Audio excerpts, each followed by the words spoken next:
This is episode 208 of That Shakespeare Life. Our show this week is equipped with detailed show notes that bring you in-depth history research and visual content that doesn't fit on the audio of our episode. You can unlock these extras right now as a patron of That Shakespeare Life, and you can sign up at CassidyCash.com/episode 208. That's CassidyCash.com/EP208. And stay tuned after the episode because I'll share more details.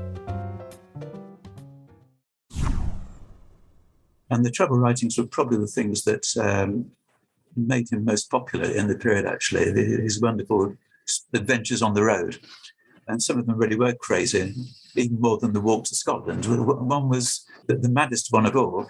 He made a boat out of brown paper with no metal or wood and said he would row it down the River Thames.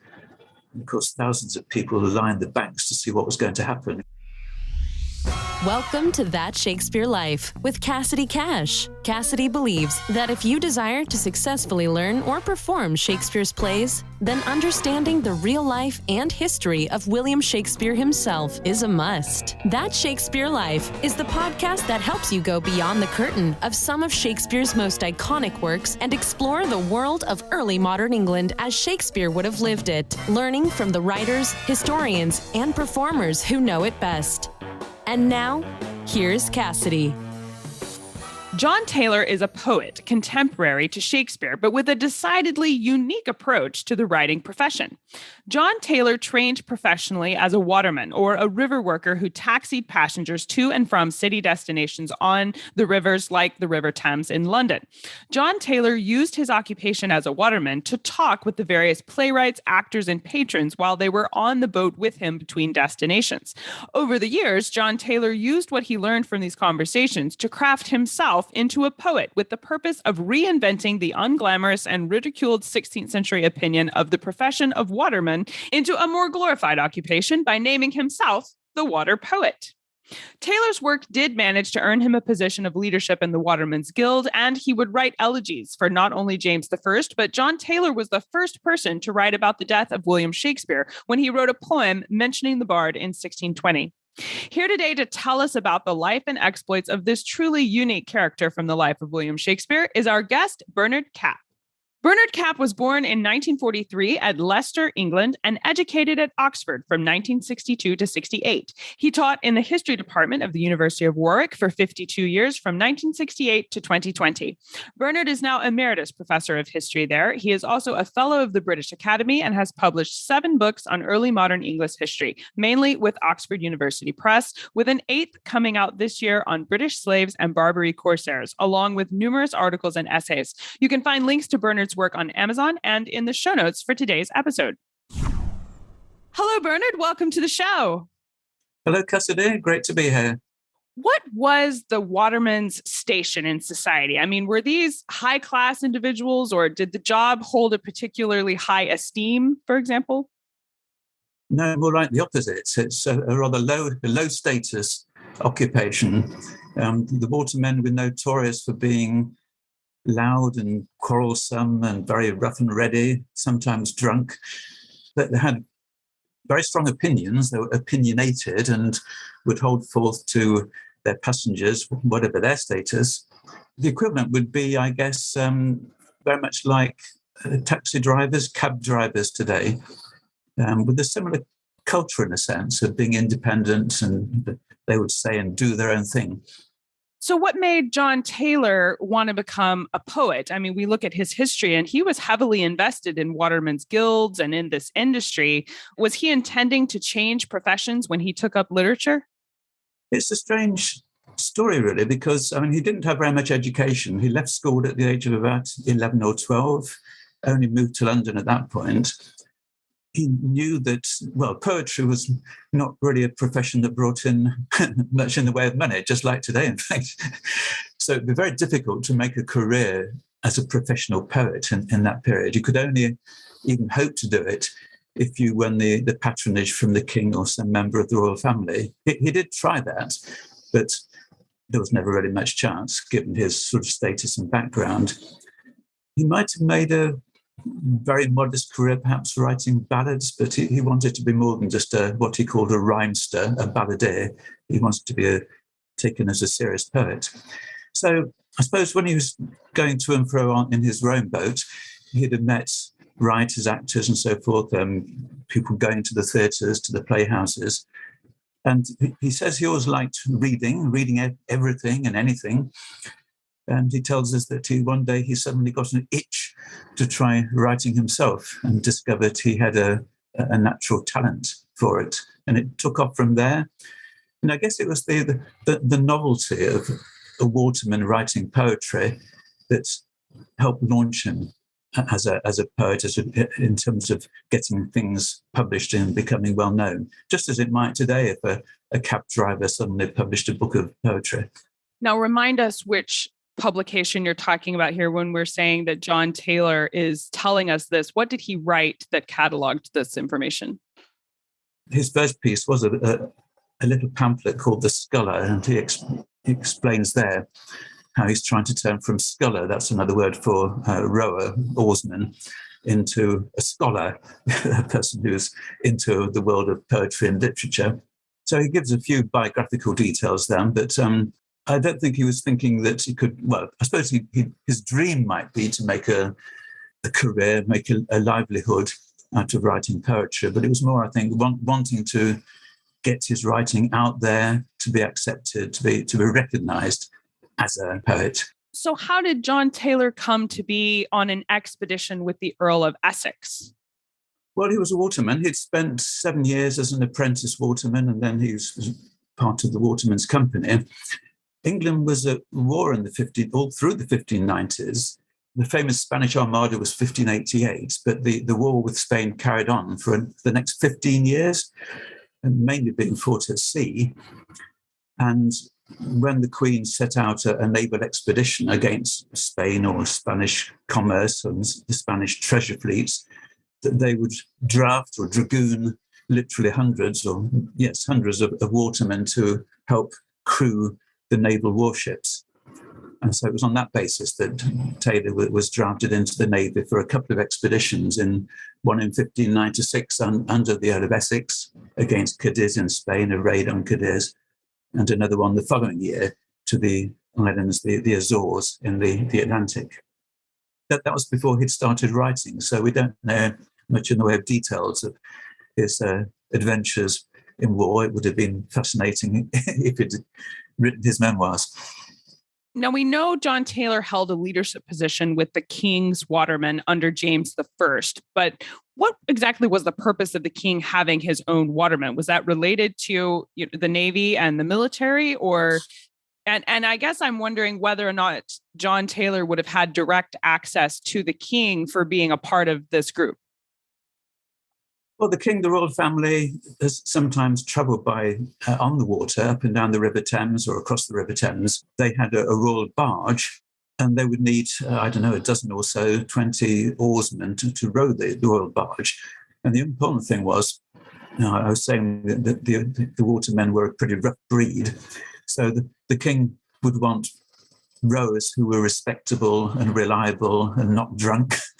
And Taylor had already been recognised, I think, by some of his passengers, fringe courtiers and so forth, as different from the usual watermen, relatively polite, relatively, clearly very intelligent. So that got him recommended as one of the king's watermen. It wasn't full time, because the king wasn't always travelling by barge. So you've got an annual fee, you've got a royal livery, that's a kind of uniform, and you were paid each time there was an occasion when the king or the queen or maybe a foreign ambassador was going to travel by barge. In 1612, the playhouses moved from the south bank to the north bank of the Thames in London. Bernard, how did this decision impact the waterman business and John Taylor specifically? Well, it was a big blow for him and for all the watermen because, as you say, the theatres, the playhouses were on the south bank in what's called Southwark. So they attracted thousands of customers, and most of those would have been crossing by water. So when the playhouses moved to North London, all that business just disappeared. I mean, the watermen were not totally ruined because they also carried passengers upriver and downriver, say from the city near the Tower of London up to Whitehall and Westminster. So, it wasn't just across the river, it was up and down. But even so, it was a big blow to their trade. The South Bank still did live on as a popular centre. The theatres had gone, but there were still things like bear baiting episodes, sports like that, fencing matches, and the red light district, the brothel district, was on the South Bank because it was outside the authority of the Lord Mayor of London, so there was much less in the way of control or policing. It was much more free and easy, if you like, on the South Bank. So one final point there is, of course, that the population of London itself was growing at a huge rate in this period, and sort of doubled in size. So even if people were no longer going to the theatres there, just the routine business of people on the South Bank crossing over to the north and opposite would be growing, helping to compensate for the loss of the theatre trade. While happening after Shakespeare's lifetime by about 5 years, John Taylor's writings detail a dispute the waterman had with another disruptive innovation of the 17th century, the arrival of the horse and carriage. Bernard, how did the arrival of the coach impact the waterman profession? It did have a big impact because, like I was just saying just now, the watermen were taking passengers across to different parts of London, upriver, downriver, and these so-called hackney carriages. In London, they're still sometimes called hackney cabs. I don't know if that's the phrase that's used in the States. Not that I know of. No, it even says on the back of a London taxi, a hackney cab. Oh, okay. So there's a real conflict of interest there. Because travelling by water might sound a bit surprising, but it would be often quicker if the tide was going in the right direction to go sort of north-south. So the watermen saw this as a really hostile threat. And Taylor became one of the leading officials in the Watermen's Company, as one of the overseers. And they recognised that the rest of them recognised that he had, the gift of the gab. He could talk to polite people, educated people, courtiers. And so he more or less became their spokesman and their agent or lobbyist in trying to persuade the king and the leading ministers to suppress the hackney cabs, hackney carriages. And he presented various petitions and did several years of lobbying. Not wholly successful because the hackney cabs are still going.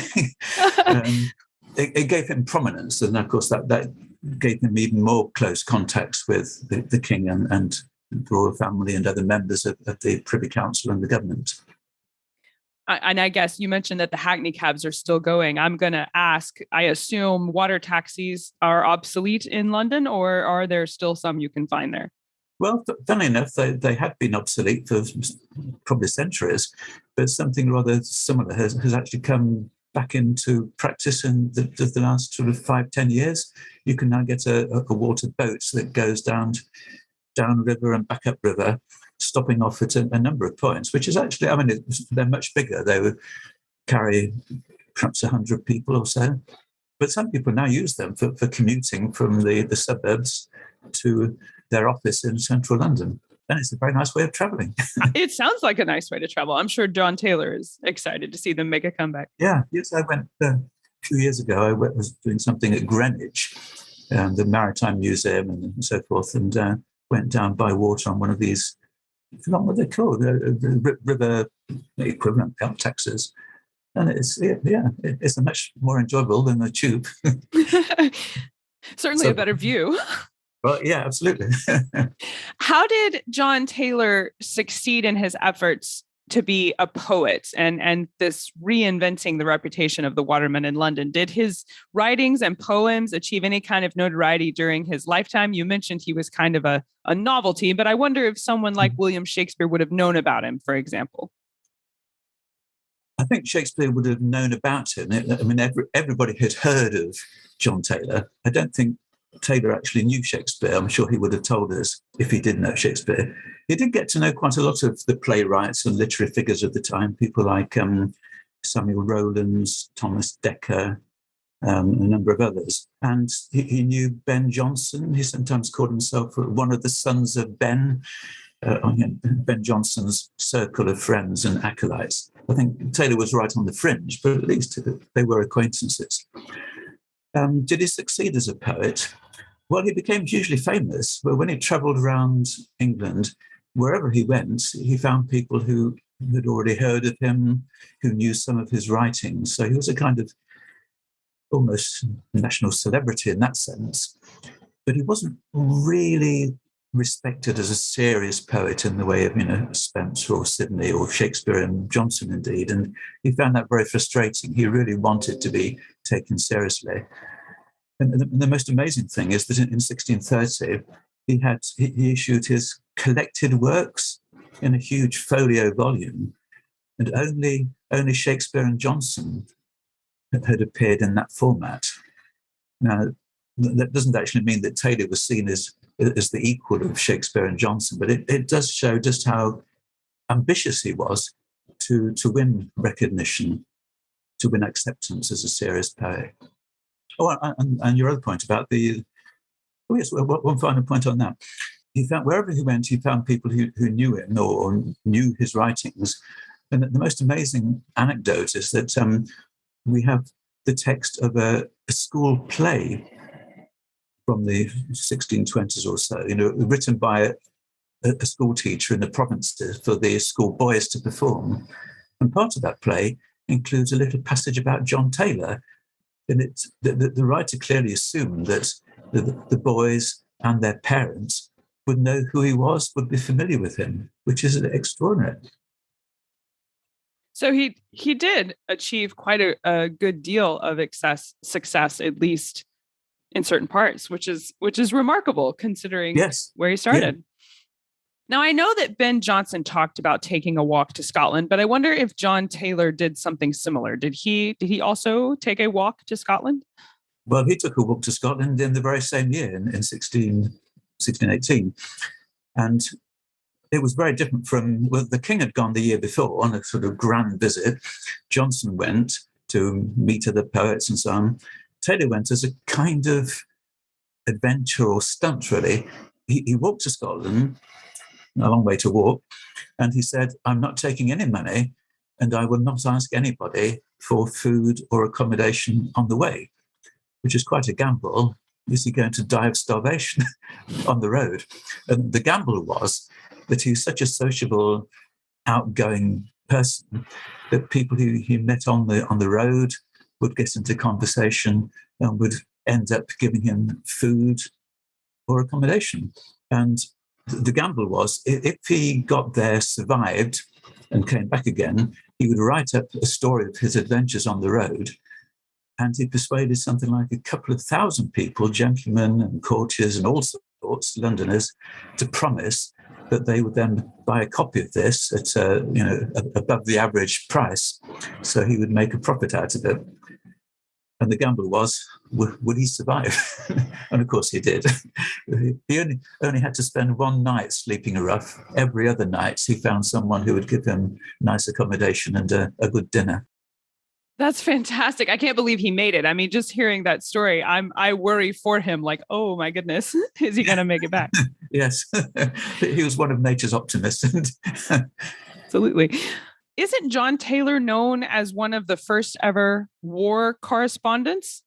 Yes, the same year, 1618, a war broke out in Europe, continental Europe. It became known as the 30 Years' War because it went on that long. And it was over the throne of the crown of Bohemia.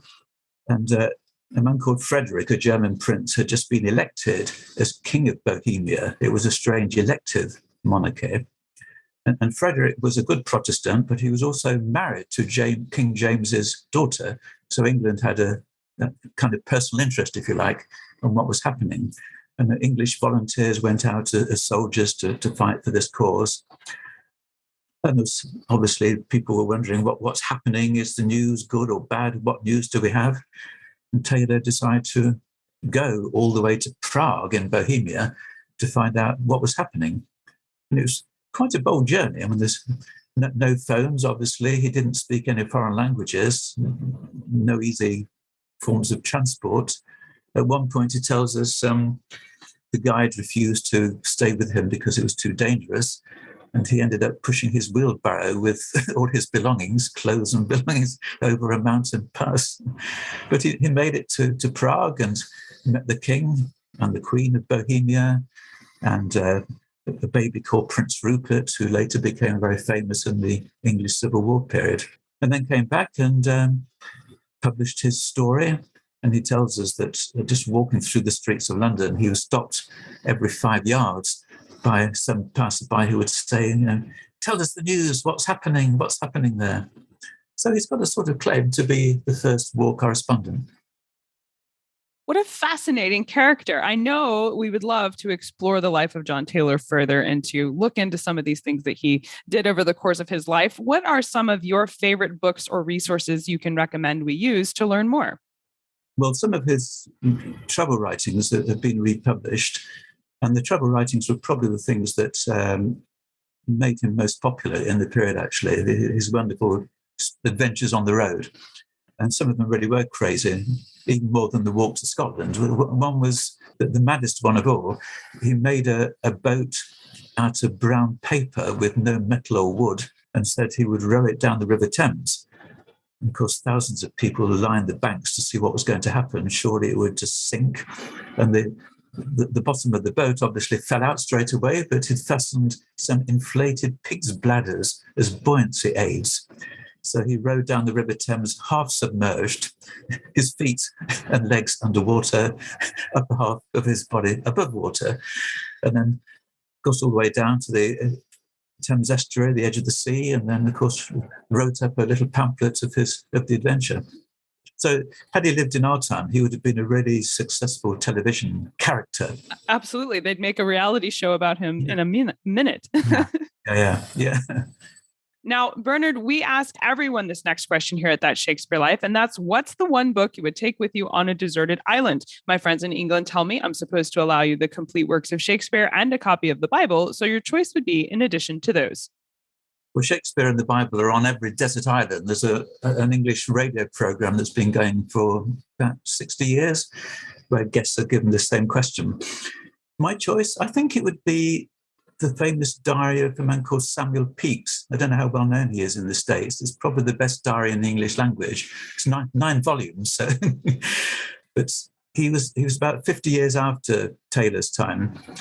But he had a wonderful range of lives, if you like: family life, the theatre life, the world of music, the world of politics. He was like Taylor in one sense, in that he had this appetite for life and a kind of amphibian. He operated in the world of the casual pub, the alehouse, but equally is at home in Parliament and in the world of the court and knows the king very well. So he can sort of cross these social boundaries in a way that was very rare in that period. Taylor did it in one way and Samuel Pepys does it in another.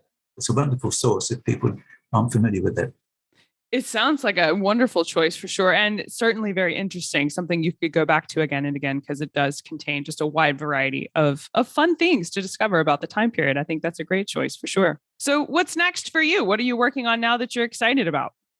Well, I've recently finished a new book on a rather different topic. It's about British slaves who were captured by the Barbary corsairs of North Africa and taken off into slavery in North Africa. And this is a book that tells all their stories and attempts for them either to escape or to be rescued, redeemed. And that's coming out this year in late spring or early summer. That's fantastic. Hopefully we can have you back again to share that story with us. Thank you so much, Bernard Capp, for being here and walking us through the history of John Taylor, the water poet. This has been a really fun conversation. Thank you so much. It's a pleasure, Cassidy. In our show today, Bernard Capp mentioned some links to the original documents and writings of John Taylor that inform us most about John Taylor's life. These, along with the most important work on John Taylor, is probably Bernard's monograph on John Taylor. It's the entry he did on him in the New Oxford Dictionary of National Biography. To access this online, only college viewers who have a university login will be able to access them there. But I did want to mention that your library can usually get you a copy of these, even if you don't have a university login. You can take the entries that we'll show you in our show notes page to your librarian, and you can get a copy to read there through interlibrary loan.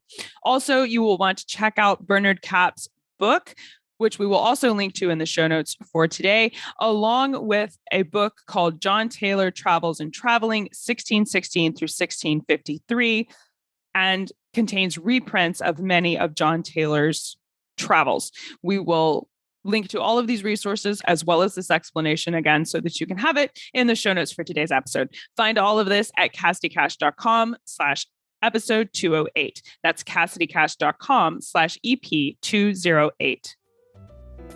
As I mentioned at the start of our show, for patrons of this episode, we have packed bonus history content, including woodcuts, primary documents, portraits, and printable resources that coordinate with the show right inside these regular show notes. You can unlock these extras as a supporter of our show using the giant Patreon button right on our regular show notes page. When you log in or sign up as a patron using that button, the detailed show notes immediately expand right there on the same page, and you can see them as well as all of the detailed show notes we offer for our entire library of over 200 episodes here at That Shakespeare Life.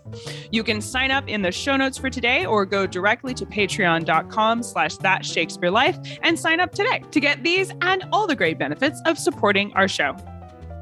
If you enjoyed our show today, be sure to leave us a comment and rating on your favorite podcast platform and share the show with someone who might enjoy learning something new about Shakespeare. That's it for this week. Thank you for listening. I'm Cassidy Cash, and I hope you learned something new about the Bard. I'll see you next time. Bye-bye.